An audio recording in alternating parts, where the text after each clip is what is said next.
सौभाग्यशाली तोता। बहुत समय पहले की बात है।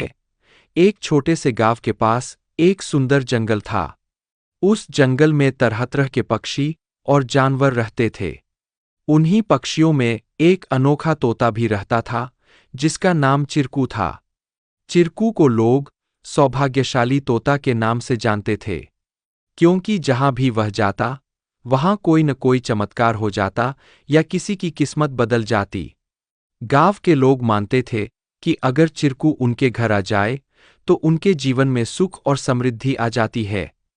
चिरकू हमेशा खुश रहता और अपनी मधुर आवाज में गाने गाता।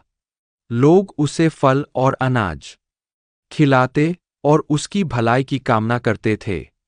चिरकू भी गांव के लोगों से बहुत प्यार करता था और जहां भी जाता, खुशियां बांटता। एक दिन गांव में एक गरीब किसान, जिसका नाम रघु था, बहुत परेशान था। उसकी फसलें बर्बाद हो गई थीं और उसके पास खाने को भी कुछ नहीं था। वह दिन रात मेहनत करता, लेकिन किस्मत उसका साथ नहीं दे रही थी। एक दिन रघु ने गांव के लोगों से चिरकू के बारे में सुना और सोचा कि शायद यह सौभाग्यशाली तोता उसकी भी मदद कर सकता है। रघु ने तय किया कि वह चिरकू से मिलकर अपनी किस्मत बदलने की विनती करेगा। अगले दिन वह जंगल की ओर चल पड़ा और चिरकू को खोजने लगा।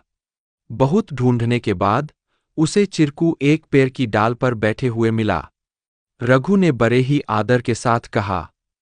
चिरकू ने रघु की बातें ध्यान से सुनी और उसकी आंखों में दया उमड़ आई।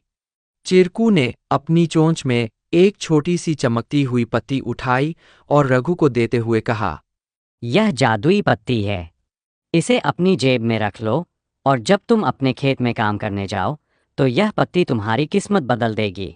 रघु ने धन्यवाद कहा और वह पत्ती लेकर अपने घर लौट आया।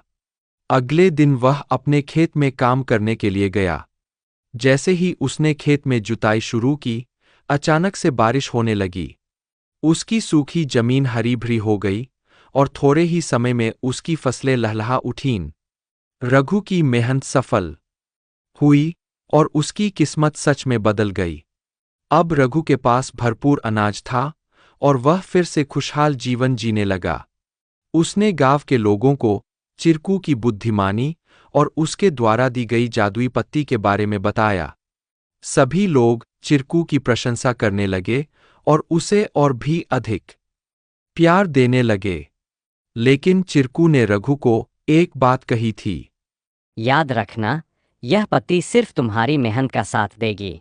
अगर तुम मेहनत करना छोड़ दोगे तो यह भी अपना जादू खो देगी। रघु ने चिरकू की बात समझ ली और कड़ी मेहनत जारी रखी। धीरे धीरे उसकी स्थिति पहले से बहुत बेहतर हो गई। वह गांव के सबसे सफल किसानों में से एक बन गया, लेकिन उसने कभी यह नहीं भूला कि उसकी सफलता में चिरकू और उसकी मेहनत का कितना बड़ा हाथ था। कहानी से सीख। इस कहानी से हमें यह सीख मिलती है कि किस्मत भी उन्हीं का साथ देती है जो खुद मेहनत करते हैं। सौभाग्य और अवसर तभी काम आते हैं जब हम अपने प्रयासों से उन्हें सही दिशा देते हैं। Please like, share and subscribe our channel to learn more.